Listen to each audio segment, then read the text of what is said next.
जय हिंद साथियों, स्वागत है आपका अपने यूट्यूब चैनल शिक्षा सागर अकेडमी पे। आशा करता हूँ आप बहुत अच्छे, मस्त और स्वस्थ होंगे। आपकी पढ़ाई बढ़िया चल रही होगी। साथियों, आज हम उत्तर प्रदेश पुलिस से संबंधित कुछ महत्वपूर्ण प्रश्न का डिस्कस करने वाले हैं। जितने भी प्रश्न हैं काफ़ी इंपॉर्टेंट प्रश्न हैं। आपको प्रश्न देख के पता चल जाएगा कि एग्जाम में किस प्रकार के प्रश्न पूछे जाएंगे। तो साथियों, उत्तर प्रदेश पुलिस की दृष्टि से काफ़ी इंपॉर्टेंट प्रश्न हो सकते हैं।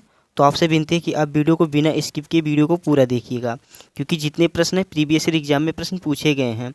तो जब प्रीवियस ईयर एग्जाम में प्रश्न पूछे जा सकते हैं, तो अब की बार भी आप प्रश्न जरूर पूछे जाएंगे। तो एग्जाम के दृष्टि से साथियों यह काफ़ी इंपॉर्टेंट प्रश्न बन सकता है।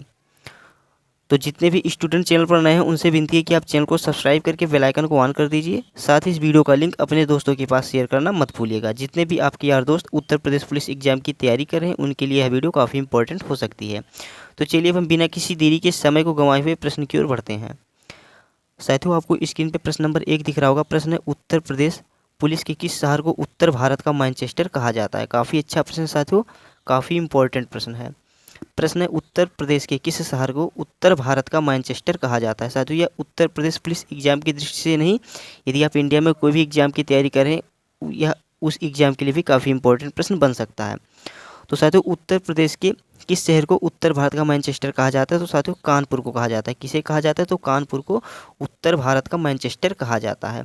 और बात करें अगर यहाँ पे भारत के मैनचेस्टर यानी भारत का मैनचेस्टर किसे कहा जाता है, तो अहमदाबाद को साथियों भारत का मैनचेस्टर कहा जाता है। साथियों, किसको कहा जाता है? तो साथियों, अहमदाबाद को भारत का मैनचेस्टर कहा जाता है। और बात करें अगर दक्षिण भारत का मैनचेस्टर, तो साथियों दक्षिण भारत का मैनचेस्टर कोयम्बटूर को कहा जाता है। किसको कहा जाता है? तो कोयम्बटूर को दक्षिण भारत का मैनचेस्टर कहा जाता है।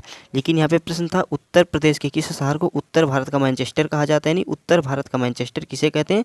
तो कानपुर को उत्तर भारत का मैनचेस्टर कहा जाता है। साथियों, मैनचेस्टर जो सूती वस्त्र उद्योग के लिए प्रसिद्ध होता है उसे मैनचेस्टर कहते हैं। चलिए हम प्रश्न नंबर 2 की ओर बढ़ते हैं। स्क्रीन पे प्रश्न नंबर 2 दिख रहा है। प्रश्न है, उत्तर प्रदेश में सर्वाधिक गर्मी किस जिले में होती है? काफ़ी अच्छा प्रश्न है, काफ़ी इंपॉर्टेंट प्रश्न है, पूछा जाने वाला प्रश्न है। प्रश्न है, उत्तर प्रदेश में सर्वाधिक गर्मी किस जिले में होती है? ऑप्शन ए है कानपुर लखनऊ, ऑप्शन बी है कानपुर झांसी, ऑप्शन सी है आगरा झांसी और ऑप्शन नंबर डी है आगरा मथुरा। काफ़ी अच्छा प्रश्न है साथियों। प्रश्न है, उत्तर प्रदेश में सर्वाधिक गर्मी किस जिले में होती है? तो साथियों, उत्तर प्रदेश में सर्वाधिक गर्मी आगरा झांसी में होती है। इस प्रश्न का सही उत्तर हो जाएगा ऑप्शन नंबर सी, इसका राइट आंसर बन जाएगा कि उत्तर प्रदेश में सर्वाधिक गर्मी आगरा और झांसी में होती है। चलिए अब हम प्रश्न नंबर 3 की ओर बढ़ते हैं। साथियों, स्क्रीन पे प्रश्न नंबर 3 दिख रहा है। प्रश्न है, उत्तर प्रदेश का सबसे बड़ा वन्यजीव अभ्यारण्य कौन सा है? काफ़ी अच्छा प्रश्न है। जितने भी प्रश्न काफ़ी इंपॉर्टेंट प्रश्न है साथियों। इस प्रश्न का उत्तर आप भी अपने मन में काउंट करके चलिएगा और कमेंट बॉक्स में लास्ट में बताया गया कि आपने कुल कितने प्रश्न सही किए हैं। तो इसका उत्तर आप कमेंट बॉक्स में बताना कि आपने कुल कितने प्रश्न सही किए हैं और कितने प्रश्न आपके गलत हुए हैं।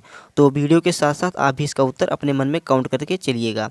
देखिए, प्रश्न है, उत्तर प्रदेश का सबसे बड़ा वन्यजीव अभ्यारण्य कौन सा है? ऑप्शन ए है चंद्रप्रभा, ऑप्शन बी है Kishanpur, option C Hastinapur, option number D Ranipur. काफ़ी अच्छा प्रश्न है साथियों। देखिए, प्रश्न उत्तर प्रदेश का सबसे बड़ा वन्यजीव अभ्यारण्य कौन सा है? तो बात करें साथियों उत्तर प्रदेश के सबसे बड़े वन्यजीव अभ्यारण्य की, तो हस्तिनापुर जो है उत्तर प्रदेश का सबसे बड़ा वन्यजीव अभ्यारण्य है। इस प्रश्न का सही उत्तर हो जाएगा ऑप्शन नंबर सी। तो ऑप्शन नंबर सी इसका राइट आंसर हो जाएगा। और साथियों, रानीपुर जो है, रानीपुर भारत का 53वां टाइगर रिजर्व है। एग्जाम में प्रश्न पूछा जा सकता है साथियों, भारत का 53वां टाइगर रिजर्व कौन सा है? तो रानीपुर है। साथियों, रानीपुर भारत का 53वां टाइगर रिजर्व है। काफ़ी अच्छा प्रश्न है साथियों। रानीपुर से संबंधित प्रश्न जरूर पूछा जा सकता है। लेकिन यहाँ पे बात था साथियों सबसे बड़ा वन्यजीव अभ्यारण्य की, तो उत्तर प्रदेश का सबसे बड़ा वन्यजीव अभ्यारण्य है हस्तिनापुर। चलिए अब हम प्रश्न नंबर 4 की ओर बढ़ते हैं। साथियों, स्क्रीन पे प्रश्न नंबर 4 है। प्रश्न है, प्रदेश का सबसे पूर्वी जिला कौन सा है? बहुत ही अच्छा प्रश्न है साथियों, काफ़ी इंपॉर्टेंट प्रश्न है, एग्जाम में पूछा जाने वाला प्रश्न है। बोला है साथियों, प्रदेश का सबसे पूर्वी जिला कौन सा है? तो साथियों, सबसे पूर्वी जिला, पश्चिमी जिला, उत्तरी जिला और दक्षिणी जिला की बात करें तो देखिए, पूर्वी जिला कौन सा है? तो साथियों, पूर्वी जिला की बात करें तो पूर्वी जिला हमारा हो जाता है बलिया। एक मिनट साथियों, सॉरी, गलती से उत्तरी जिला बलिया लिख दिया गया है। यहाँ पे हम पूर्वी जिला कौन सा है, तो उत्तर प्रदेश का पूर्वी जिला कौन सा है? तो साथियों, पूर्वी जिला है बलिया। बात करें पश्चिमी जिला की, तो साथियों पश्चिमी जिला हो जाता है शामली। शामली साथियों पश्चिमी जिला है। और उत्तरी जिला हो जाता है हमारा सहारनपुर। उत्तरी जिला साथियों कौन सा? तो उत्तरी जिला है सहारनपुर। और दक्षिणी जिला की बात करें तो सोनभद्र हो जाता है दक्षिणी जिला। कौन सा हो जाता है साथियों? तो सोनभद्र जो है हमारा दक्षिणी जिला है। अब साथियों, पूर्वी जिला हमारा बलिया होता है, पश्चिमी शामली है, उत्तरी सहारनपुर है और दक्षिणी सोनभद्र जिला है। तो प्रश्न बोला था प्रदेश का सबसे पूर्वी जिला कौन सा है। तो साथियों प्रदेश का सबसे पूर्वी जिला ऑप्शन नंबर सी बलिया जिला है। साथियों बलिया जिला उत्तर प्रदेश का सबसे पूर्वी जिला है। एक प्रश्न के साथ साथियों 4 प्रश्न का उत्तर आपको मिल गया कि उत्तर प्रदेश का पूर्वी जिला बलिया, पश्चिमी जिला शामली, उत्तरी जिला सहारनपुर, दक्षिणी जिला सोनभद्र। चलिए अब हम प्रश्न नंबर 5 की ओर बढ़ते हैं। स्क्रीन पे प्रश्न नंबर 5 दिख रहा है। प्रश्न उत्तर प्रदेश ने साथियों ये है ने लिखा है, यहाँ पे एन लिख उठा है। उत्तर प्रदेश ने किस वर्ष सभी सरकारी कार्यों के लिए हिंदी का प्रयोग। साथियों प्रश्न ध्यान से पढ़िए कि उत्तर प्रदेश ने किस वर्ष सभी सरकारी कार्यों यानी सभी सरकारी दफ्तरों ऑफिसों के लिए हिंदी का प्रयोग अनिवार्य किया गया। यानी उत्तर प्रदेश सरकार द्वारा किस वर्ष सभी सरकारी कार्यों के लिए हिंदी भाषा का होना अनिवार्य किया गया। प्रश्न बहुत ही बढ़िया प्रश्न है, इम्पोर्टेंट प्रश्न है साथियों। यह यूपी पीसीएस से रिलेटेड प्रश्न है। आपको यूपी पीसीएस में इससे संबंधित प्रश्न जरूर पूछे जा सकते हैं। यानी यूपीपी एग्जाम में ही नहीं साथियों, यह यूपी पीसीएस लेवल का प्रश्न है। यूपी पीसीएस में भी इस प्रकार के प्रश्न जरूर पूछे जा सकते हैं। प्रश्न है उत्तर प्रदेश ने किस वर्ष सभी सरकारी कार्यों के लिए हिंदी का प्रयोग अनिवार्य किया गया। ऑप्शन ए है 1947, ऑप्शन बी 1957, ऑप्शन सी 1968 और ऑप्शन नंबर डी 1977। तो साथियों बात करें उत्तर प्रदेश ने किस वर्ष सभी सरकारी कार्यों के लिए हिंदी का प्रयोग अनिवार्य किया, तो साथियों ऑप्शन नंबर सी 1968 में। कब किया, तो साथियों 1968 में हिंदी का प्रयोग अनिवार्य किया गया था। यानी सभी सरकारी कार्यों के लिए, सरकारी ऑफिसों, सरकारी दफ्तरों, इन सभी के लिए 1968 में हिंदी भाषा का प्रयोग होना अनिवार्य किया गया। तो ऑप्शन नंबर सी साथियों इसका राइट आंसर हो जाएगा। चलिए अब हम प्रश्न नंबर 6 की ओर बढ़ते हैं। प्रश्न नंबर 6 है साथियों, काफ़ी इंपॉर्टेंट प्रश्न है, बहुत ही इंपॉर्टेंट प्रश्न है साथियों। इंपॉर्टेंट नहीं, वेरी इंपॉर्टेंट प्रश्न है। देखिए प्रश्न क्या है, बोला है देश का तीसरा रेल कोच फैक्ट्री स्थापित किया गया। यहाँ पे साथियों प्रश्न ध्यान से पढ़िए। अगर आप प्रश्न पढ़ेंगे तो एक प्रश्न से आप 2 प्रश्न इसका बना सकते हैं, यानी 2 उत्तर इसका आपको मिल सकता है। देखिए प्रश्न है देश का तीसरा रेल कोच फैक्ट्री। अब यहाँ पे जब देश का तीसरा रेल कोच फैक्ट्री होगा तो उत्तर प्रदेश का साथियों क्या हो जाएगा, तो उत्तर प्रदेश का पहला हो जाएगा। तो उत्तर प्रदेश का पहला रेल कोच फैक्ट्री। तो इससे देखिए हमारा एक ही प्रश्न से 2 प्रश्न हमारा बन गया। तो प्रश्न था देश का तीसरा रेल कोच फैक्ट्री स्थापित किया गया। अब यहाँ पे प्रश्न बन सकता है कि उत्तर प्रदेश का पहला रेल कोच फैक्ट्री कहाँ पे स्थापित किया गया। तो साथियों इसका सही उत्तर क्या हो जाएगा, इसका सही उत्तर बन जाएगा ऑप्शन नंबर बी रायबरेली में। कहाँ पे, तो साथियों रायबरेली में देश का तीसरा और उत्तर प्रदेश का पहला रेल कोच फैक्ट्री स्थापित किया गया। काफ़ी अच्छा प्रश्न था साथियों। इस प्रश्न का सही उत्तर है ऑप्शन नंबर बी। चलिए प्रश्न नंबर 7 की ओर बढ़ते हैं। साथियों स्क्रीन पे प्रश्न नंबर 7 है, काफ़ी अच्छा प्रश्न है, काफ़ी इंपॉर्टेंट प्रश्न है साथियों। परसेंटेज से रिलेटेड प्रश्न है, एग्जाम में इससे जरूर प्रश्न पूछे जाते हैं। प्रश्न है संपूर्ण देश का कितने प्रतिशत चावल पर, साथियों प्रश्न है संपूर्ण देश का कितने प्रतिशत चावल उत्तर प्रदेश में, यानी पूरे भारत का कितना प्रतिशत चावल उत्तर प्रदेश में पैदा किया जाता है। यानी साथियों संपूर्ण देश का कितना प्रतिशत चावल केवल उत्तर प्रदेश में पैदा किया जाता है। साथियों सर्वाधिक चावल तो पश्चिम बंगाल में पैदा होता है, लेकिन यहाँ पे बोला है परसेंटेज में कि संपूर्ण देश का कितने प्रतिशत चावल केवल यूपी में पैदा किया जाता है। ऑप्शन ए है 10.62%, ऑप्शन बी 12.77% और ऑप्शन नंबर सी 13.90% और ऑप्शन नंबर डी 12.70%। तो साथियों बात करें संपूर्ण देश का कितने प्रतिशत चावल उत्तर प्रदेश में पैदा किया जाता है, तो साथियों राइट आंसर हो जाएगा 12.77%। साथियों 12.77%। देखिए एग्जामिनर आपको कंफ्यूज करने के लिए ऑप्शन बी को ध्यान से देखिए और ऑप्शन नंबर डी को ध्यान से देखिए। बच्चे क्या करते हैं 12.77 यानी दिमाग में बैठा लेंगे कि 70 के आसपास है। तो एग्जाम में साथियों कंफ्यूज करने के मारे आपको 12.70% भी दे दिया है। तो कई बच्चे ऑप्शन नंबर डी पे भी टिक लगा के आएंगे, लेकिन ऑप्शन नंबर डी इसका नहीं होगा। ऑप्शन नंबर बी इसका राइट आंसर हो जाएगा। 12.77% चावल केवल उत्तर प्रदेश में पैदा किया जाता है संपूर्ण भारत देश का। चलिए अब हम प्रश्न नंबर 8 की ओर बढ़ते हैं। स्क्रीन पे प्रश्न नंबर 8 है साथियों, ये तो बहुत ही अच्छा प्रश्न है। आप सब इसका उत्तर जरूर कमेंट बॉक्स में बताना। कहाँ पे बताना साथियों, कमेंट में आप जरूर बताना। इसका उत्तर तो मैं बताऊँगा ही, लेकिन इसका उत्तर आप भी कमेंट बॉक्स में बताना कि हमारे उत्तर बताने से पहले आपको इसका उत्तर पहले से पता था, ये आप जरूर कमेंट बॉक्स में बताना। प्रश्न है उत्तर प्रदेश में देश के कुल उत्पादन का लगभग कितने प्रतिशत गन्ने का उत्पादन किया जाता है। यानी उत्तर प्रदेश में, यानी संपूर्ण देश में, भारत देश में कुल उत्पादन का लगभग कितना प्रतिशत केवल उत्तर प्रदेश में गन्ना पैदा होता है। तो साथियों उत्तर प्रदेश में सर्वाधिक गन्ने का उत्पादन होता है। तो ये बात सही है साथियों, उत्तर प्रदेश में पूरे भारत से ज़्यादा उत्तर प्रदेश में गन्ने का उत्पादन होता है। लेकिन अब देखिए यहाँ पे 4 ऑप्शन है, 45%, 60%, 65% और 70%। तो इसका सही उत्तर क्या हो जाएगा? देखिए अब कई बच्चे 70, 65 और 60 और 45 इसमें कन्फ्यूज होंगे, बोलेंगे 45 कम है, 60 इससे ज़्यादा है, लेकिन 70 ज़्यादा है। लेकिन ऑप्शन नंबर डी 70 पे टिक लगा के आएंगे। लेकिन देखिए यहाँ पे बोला है कि उत्तर प्रदेश में देश के कुल उत्पादन का लगभग कितने प्रतिशत गन्ने का उत्पादन किया जाता है। तो साथियों कितना किया जाता है? 45%। साथियों 45% जो है उत्तर प्रदेश में अकेले गन्ने का उत्पादन किया जाता है। शेष 55% जो है सभी राज्यों में उत्पादन किया जाता है, यानी 55% में से सभी राज्यों में उत्पादन किया जाता है। बाकी 45% जो है अकेले उत्तर प्रदेश गन्ने का उत्पादन करता है और 55% बाकी अन्य राज्य मिलकर करते हैं। तो इसीलिए उत्तर प्रदेश में सर्वाधिक गन्ने का उत्पादन किया जाता है। तो बात करें साथियों गन्ने का उत्पादन सबसे ज़्यादा किस राज्य में होता है? तो साथियों सबसे ज़्यादा उत्तर प्रदेश राज्य में होता है। 45% उत्तर प्रदेश राज्य अकेले गन्ने का उत्पादन करता है। चलिए अब हम प्रश्न नंबर 9 की ओर बढ़ते हैं। स्क्रीन पे प्रश्न नंबर 9 है। प्रश्न है उत्तर प्रदेश भारत के कुल गेहूं उत्पादन कितना भाग उत्पादित करता है? बहुत ही बढ़िया प्रश्न साथियों। अभी गन्ने का था, फिर उसके बाद में चावल का था, अब यहाँ पे गेहूं उत्पादन का पूछा गया है।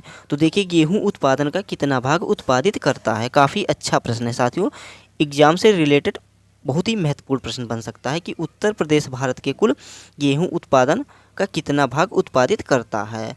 तो देखिए इसका सही उत्तर हो जाएगा ऑप्शन नंबर डी 35 से 40% साथियों उत्तर प्रदेश गेहूं का उत्पादन करता है। बात करें साथियों चावल की, तो चावल का हमने पहले ही बताया था कि चावल उत्तर प्रदेश में 12.77% उत्पादित होता है। और बात करें गन्ने की, तो साथियों गन्ना उत्तर प्रदेश में अकेले 45% उत्पादन होता है। और यहाँ पे अब बात है गेहूं की, तो गेहूं साथियों कितना? तो गेहूं 35 से 40% उत्तर प्रदेश में गेहूं का उत्पादन होता है। तो ये तीनों जो परसेंटेज से रिलेटेड साथियों प्रश्न है काफ़ी इंपॉर्टेंट बन जाते हैं, एग्जाम में इनसे प्रश्न जरूर पूछा जाता है। एवरेज एरिया यही रहेगा, आपसे परसेंटेज थोड़ा इधर उधर कर दिया जाएगा, बट जो ये वाला परसेंटेज है आपको याद करके जाना है। तो 17.77% साथियों, सॉरी साथियों गलती हो गया, यहाँ पे 12 को हमने 17 बना दिया, तो साथियों गलती से 17 बोल दिया गया। तो 12.77% क्या होता है? तो चावल उत्पादन होता है। क्या होता है साथियों? तो चावल होता है। गलती से साथियों हमने 17 बोल दिया, इसके लिए मैं आपसे क्षमा चाहता हूँ। तो साथियों चावल जो होता है 12.77% उत्तर प्रदेश में उत्पादन होता है। और ये साथियों गन्ना जो होता है 45% होता है। और गेहूँ जो है 35 से 40% गेहूँ होता है। चलिए अब हम प्रश्न नंबर 10 की ओर बढ़ते हैं। साथियों अगर आपको वीडियो अच्छा लग रहा है तो प्लीज़ आप वीडियो को लाइक कर दीजिए। अगर आप चैनल पर नए हैं तो चैनल को सब्सक्राइब करके बेल आइकन को ऑन करना मत भूलिएगा। और इस वीडियो का लिंक अपने दोस्तों के पास ज़रूर शेयर कीजिएगा। अगर आपके दोस्त किसी भी एग्जाम की तैयारी कर रहे हैं, चाहे यूपी पीसीएस हो, चाहे यूपी लेखपाल हो या उत्तर प्रदेश पुलिस हो, कोई भी एग्ज़ाम की तैयारी कर रहे हैं, उनके लिए यह वीडियो काफ़ी इंपॉर्टेंट हो जाएगी। तो यह वीडियो जितना हो सके अपने दोस्तों के पास शेयर ज़रूर कीजिए। चलिए अब हम प्रश्न नंबर 10 की ओर बढ़ते हैं। साथियों प्रश्न नंबर 10 है, हिस्ट्री से रिलेटेड प्रश्न है, लेकिन काफ़ी इंपॉर्टेंट प्रश्न है। उत्तर प्रदेश पुलिस की एग्ज़ाम के लिए तो काफ़ी इंपॉर्टेंट प्रश्न है। प्रश्न है जौनपुर नगर की स्थापना किसने की? अब साथियों इतिहास का प्रश्न उठा के यहाँ पे आपसे जौनपुर नगर की स्थापना किसने की, लेकिन जौनपुर कहाँ पे है? तो उत्तर प्रदेश में है। तो इसलिए उत्तर प्रदेश पुलिस की एग्जाम के लिए काफ़ी इंपॉर्टेंट प्रश्न बन सकता है। इसीलिए साथियों जौनपुर नगर की स्थापना किसने की? तो इसका राइट आंसर हो जाएगा option number C, Firoz Tughlaq. साथियों किसने की? तो फिरोज तुगलक ने जौनपुर नगर की स्थापना की। तो 10 का सही उत्तर हो जाएगा option number C. Option number C is the right answer. चलिए प्रश्न नंबर 11 की ओर बढ़ते हैं। स्क्रीन पे प्रश्न नंबर 11 है, काफ़ी इंपॉर्टेंट है, वेरी इंपॉर्टेंट है साथियों। क्षेत्रफल से रिलेटेड प्रश्न काफ़ी इंपॉर्टेंट होते हैं। प्रश्न है उत्तर प्रदेश के निम्नलिखित जिलों में से किसका क्षेत्रफल अधिक है? बात यहाँ पे साथियों क्षेत्रफल की हो रही है, यानी क्षेत्रफल में किस जिले का क्षेत्रफल सबसे ज़्यादा अधिक है। ऑप्शन ए है Lakhimpur Kheri, option B Sonbhadra, option C Sitapur, option number D Hardoi. बहुत ही अच्छा प्रश्न है कि उत्तर प्रदेश के किस जिले का क्षेत्रफल सबसे अधिक है। तो साथियों बात करें उत्तर प्रदेश के क्षेत्रफल की, यानी उत्तर प्रदेश के किस जिले का क्षेत्रफल अधिक है, तो option number A Lakhimpur Kheri इसका राइट आंसर हो जाएगा। साथियों लखीमपुर खीरी का क्षेत्रफल सबसे ज़्यादा है। अब इसका उत्तर आप कमेंट बॉक्स में बताना कि सबसे कम क्षेत्रफल साथियों किसका? तो सबसे कम क्षेत्रफल जो है किस जिले का है, यानी उत्तर प्रदेश के किस जिले का सबसे कम क्षेत्रफल है, इसका उत्तर आपको कमेंट बॉक्स में बताना। तो प्लीज़ इसका उत्तर आप कमेंट में ज़रूर बताना कि उत्तर प्रदेश के किस जिले का क्षेत्रफल सबसे कम है। सबसे ज़्यादा तो लखीमपुर खीरी का है, लेकिन सबसे कम किसका है, या आप कमेंट बॉक्स में ज़रूर बताना। चलिए अब हम प्रश्न नंबर 12 की ओर बढ़ते हैं। साथियों, प्रश्न नंबर 12 है। 12 प्रश्न बोल रहा है कि उत्तर प्रदेश में पूर्व से पश्चिम की ओर बढ़ने पर वर्षा की मात्रा सामान्यतः घटेगी या बढ़ेगी या अपरिवर्तित रहती है या पहले घटती है और बढ़ती है। तो साथियों, अगर हम उत्तर प्रदेश को देखें तो समुद्र से साथियों उत्तर प्रदेश कहाँ पे, तो साथियों समुद्र से उत्तर प्रदेश दूरी पे है, यानी समुद्र से उत्तर प्रदेश दूर है, यानी उत्तर प्रदेश बिहार और बंगाल से टच राज्य है। तो जितना आप अब प्रश्न बोला है, देखिए उत्तर प्रदेश में पूर्व से पश्चिम की ओर बढ़ने पर वर्षा की मात्रा समानता क्या होगी। अब देखिए जब हम समुद्र से दूर हैं तो जितना हम पूर्व से पश्चिम की ओर जाएंगे, यानी कहाँ पे जाएंगे साथियों, हम पूर्व से साथियों किस तरफ जाएंगे, तो पश्चिम की तरफ जितना हम जाएंगे तो क्या होगा, जब हम समुद्र तल से दूरी पे हैं तो साथियों वर्षा की मात्रा क्या होगी, तो हमारी घटेगी। क्या होगी, जितना अगर हम पूर्व से पश्चिम की ओर बढ़ेंगे उतनी ही हमारी बरसात की मात्रा घटती जाएगी। तो ऑप्शन नंबर ए इसका राइट आंसर हो जाएगा। इस प्रश्न का सही उत्तर है option number A. Option number A is the right answer. चलिए अब हम प्रश्न नंबर 13 की ओर बढ़ते हैं। काफ़ी अच्छा प्रश्न था साथियों, इसको आप नोट्स करके ज़रूर लिख लीजिएगा, एग्जाम में पूछा जा सकता है। चलिए अब हम प्रश्न नंबर 13 की ओर बढ़ते हैं। साथियों स्क्रीन पे प्रश्न नंबर 13 है। प्रश्न है उत्तर प्रदेश से प्रकाशित प्रथम हिंदी पत्र कौन सा था। बहुत ही बढ़िया, बहुत ही लाजवाब प्रश्न है। बच्चे पक्का इसका उत्तर जरूर गलत टिक करके आएंगे। देखिए 4 ऑप्शन है, तीन ऑप्शन है साथियों, तीनों ऑप्शन कन्फ्यूज वाले हैं। पहला है सर्वहितकारक, दूसरा है बनारस अखबार और तीसरा है उद्दंड मार्तंड। तो देखिए साथियों तीनों प्रश्न जो है कन्फ्यूज वाले प्रश्न है और काफ़ी अच्छा प्रश्न है, वेरी इंपॉर्टेंट है। आप इसका नोट्स बना के इसको जरूर लिख लीजिएगा क्योंकि एग्जाम में जरूर पूछा जा सकता है। देखिए बोला है प्रकाशित प्रथम हिंदी, यानी उत्तर प्रदेश से, कहाँ से, तो साथियों उत्तर प्रदेश से प्रकाशित प्रथम हिंदी पत्र कौन सा था। काफ़ी बच्चे ऑप्शन नंबर सी पे लगाएंगे, ऑप्शन नंबर सी यानी उदंत मार्तंड पे टिक लगा के आएंगे, बट ये इसका उत्तर नहीं होगा, ये इसका उत्तर नहीं होगा। ऑप्शन नंबर सी इसका उत्तर गलत हो जाएगा। अब हमारे पास 2 ऑप्शन बचा, सर्वहितकारक और ऑप्शन नंबर बी बनारस अखबार। तो ऑप्शन नंबर बी इसका राइट आंसर बन जाएगा। क्या हो जाएगा साथियों, तो बनारस अखबार जो है उत्तर प्रदेश से प्रकाशित प्रथम हिंदी पत्र था। तो ऑप्शन नंबर बी इसका सही उत्तर हो जाएगा। काफ़ी बच्चे उदंड मार्तंड पे टिक लगाएंगे, बट उदंड मार्तंड इसका गलत उत्तर हो जाएगा। ऑप्शन नंबर बी बनारस अखबार इसका राइट आंसर हो जाएगा। काफ़ी अच्छा प्रश्न था साथियों कि उत्तर प्रदेश से प्रकाशित प्रथम हिंदी पत्र कौन सा था, तो बनारस अखबार था। यूपी पुलिस के एग्ज़ाम के लिए तो काफ़ी इंपॉर्टेंट है, बट ऐसे सवाल साथियों ज़्यादातर कहाँ पे पूछे जाते हैं, तो ये सवाल यूपी पीसीएस में ऐसे सवाल पूछे जाते हैं। तो जब यूपी पीसीएस में इस प्रकार के सवाल पूछे जाएंगे तो क्या उत्तर प्रदेश पुलिस में नहीं पूछे जा सकते। साथियों उत्तर प्रदेश पुलिस में भी इस प्रकार के सवाल ज़रूर पूछे जा सकते हैं। तो हमें कोशिश करनी चाहिए कि ज़्यादातर हम बड़े लेवल के एग्ज़ाम के प्रश्नों को सॉल्व करने की। तो बड़ा लेवल का अगर आप एग्ज़ाम के प्रश्न को सॉल्व करेंगे तो छोटे लेवल में वही प्रश्न साथियों घुमा के पूछा जाता है, बस सवाल के पूछने का तरीका थोड़ा अलग होता है। बच्चे क्या करते हैं, बस उसी में थोड़ा कंफ्यूज हो जाते हैं, बस बाकी उत्तर उसका वहीं आता है। तो चाहे मैथ्स का सवाल हो, चाहे रीजनिंग हो, या कोई भी सवाल हो साथियों, ज़्यादातर हमें बड़े लेवल के एग्ज़ाम का हमें प्रीवियस ईयर क्वेश्चन लगाना जरूर चाहिए। तो इस प्रश्न का सही उत्तर होगा बनारस अखबार। काफ़ी अच्छा प्रश्न था साथियों, इसलिए सोचा आपको इसका प्रश्न करवा दूँ, क्योंकि एग्जाम में जब पूछ लेगा तो बच्चे ज़्यादातर उदंड मार्तंड पे ही लगा के आएंगे। चलिए अब हम प्रश्न नंबर 14 की ओर बढ़ते हैं। स्क्रीन पे प्रश्न नंबर 14 है। प्रश्न है किस जिले में अमीर खुसरो की जन्म स्थली है। काफ़ी अच्छा प्रश्न है साथियों, जो अमीर खुसरो की जन्म स्थली उत्तर प्रदेश के किस जिले में है। इतिहास का प्रश्न साथियों यहाँ पे आपसे पूछा जा रहा है, लेकिन काफ़ी इंपॉर्टेंट प्रश्न है। देखिए साथियों बोला है किस जिले में अमीर खुसरो की जन्म स्थली है, तो साथियों एटा जिले में। कहाँ पे है, तो एटा जिले में अमीर खुसरो की जन्म स्थली है। तो ऑप्शन नंबर सी इसका राइट आंसर हो जाएगा। चलिए अब हम प्रश्न नंबर 15 की ओर बढ़ते हैं। स्क्रीन पे प्रश्न नंबर 15 है। प्रश्न है काशी विश्वनाथ मंदिर कहाँ है। काफ़ी अच्छा प्रश्न है, बोला है कि काशी विश्वनाथ मंदिर कहाँ पर है। काफ़ी इंपॉर्टेंट प्रश्न है, काफ़ी आसान भी प्रश्न है। इसका उत्तर आप कमेंट बॉक्स में बताना, लेकिन मैं इसका उत्तर बता देता हूँ, लेकिन आप भी कमेंट बॉक्स में बताना कि इसका उत्तर मुझे पहले से पता था। तो देखिए साथियों काशी विश्वनाथ मंदिर कहाँ है, इसको याद करने की ट्रिक, काशी कहाँ, तो काशी बनारस में। तो काशी कहाँ है, तो काशी विश्वनाथ मंदिर बनारस में है। तो ऑप्शन नंबर डी इसका राइट आंसर हो जाएगा।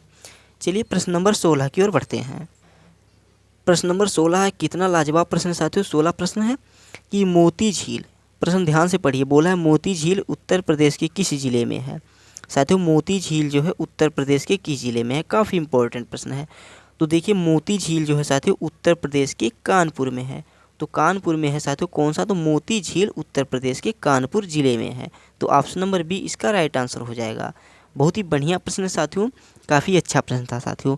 मोती झील उत्तर प्रदेश के किस जिले में है? मोती झील उत्तर प्रदेश के कानपुर जिले में है। चलिए प्रश्न नंबर हम 17 की ओर बढ़ते हैं। प्रश्न नंबर 17 है, बहुत ही आसान प्रश्न है, काफ़ी इंपॉर्टेंट प्रश्न है, लेकिन काफ़ी आसान प्रश्न है। यदि आप उत्तर प्रदेश पुलिस एग्जाम की तैयारी कर रहे हैं और इसका उत्तर नहीं जानते तो साथियों लानत है आप पर। देखिए प्रश्न है, उत्तर प्रदेश का राजकीय पुष्प क्या है? इसका उत्तर मैं नहीं बताऊंगा, इसका उत्तर आपको कहाँ पे बताना है? तो आपको इसका उत्तर कमेंट बॉक्स में बताना है। इतना आसान प्रश्न अगर आप ना बता पाएँ तो साथियों आपके तैयारी करने का कोई मतलब नहीं है। जितने भी बच्चे उत्तर प्रदेश पुलिस एग्जाम की तैयारी कर रहे हैं यह इसका उत्तर कमेंट बॉक्स में ज़रूर बताना कि उत्तर प्रदेश का राजकीय पुष्प क्या है। साथियों उत्तर प्रदेश का राजकीय पुष्प क्या है? राजकीय पुष्प क्या है इसका उत्तर आपको कमेंट बॉक्स में बताना। इसका उत्तर हम नहीं बताएंगे, आप इसका उत्तर कमेंट बॉक्स में बताइए कि इससे रिलेटेड प्रश्न में कई वीडियो में करवा चुका हूँ, इसके बारे में मैं बता चुका हूँ कि उत्तर प्रदेश का राजकीय पुष्प क्या है। तो इसका उत्तर आप कहाँ पर बताइएगा? कमेंट बॉक्स में बताइएगा। तो बस साथियों आज प्रश्न यहीं तक थे। आशा करता हूँ आपको वीडियो अच्छा लगा होगा। यदि आपको वीडियो अच्छा लगा है तो प्लीज़ आप वीडियो को लाइक कर दीजिए। साथ ही अगर आप चैनल पर नए हैं तो चैनल को सब्सक्राइब कर लीजिए। और हाँ, वीडियो कैसी थी कमेंट बॉक्स में बताना। और आज आपने टॉप 17 में से साथियों टॉप 17 में से कितने प्रश्न सही किए और कितने प्रश्न गलत किए यह ज़रूर आप बताना। क्योंकि साथियों प्रैक्टिस सेट का मतलब क्या होता है, आप ये मत देखिए कि मेरा उत्तर सही जा रहा है कि गलत जा रहा है। क्योंकि प्रैक्टिस सेट में होता है आधा से ज़्यादा प्रश्न गलत होते हैं और आधा से ज़्यादा प्रश्न सही होते हैं। तो इसी में हमें अपने एग्ज़ाम का आइडिया पता चल जाता है कि मेरा एक्यूरेसी क्या है, मैं एग्ज़ाम बीट करने लायक हूँ कि नहीं। तो इसीलिए मैं बार बार बोलता हूँ कि प्रैक्टिस सेट जितना है उतना आप ज़रूर दबा के कीजिए। अगर आप प्रैक्टिस सेट नहीं करेंगे तो साथियों किसी भी एग्ज़ाम का बेड़ा पार नहीं होने वाला है। तो किसी भी परीक्षा की सबसे बड़ी ताकत होती है प्रैक्टिस सेट। जैसे कोई भी रोग हो और रोग का इलाज क्या होता है? तो दवाई होता है। उसका इलाज क्या है? तो साथियों दवा है। तो ठीक इसी प्रकार किसी भी एग्ज़ाम को आपको क्रैक करना है तो उसका दवा क्या है? तो उसका दवा है प्रैक्टिस सेट बार बार करना, यानी नोट्स का बार बार रिवीजन करना। क्या करना साथियों? तो रिवीजन करना, यानी जितना आप रिवीजन करेंगे प्रैक्टिस सेट करेंगे उतना ही आपका एग्ज़ाम बेहतरीन होने वाला है। तो बस साथियों मिलते हैं हम कल वाली वीडियो में। आज प्रश्न यही तक थे। आप कमेंट बॉक्स में बताना कि आज क्लास कैसी थी, क्लास के बारे में भी ज़रूर बताना। चलिए मिलते हैं हम कल वाली वीडियो में। तब तक के लिए जय हिंद, जय Bharat, Vande Mataram, take care, bye bye, अपना ख्याल रखना।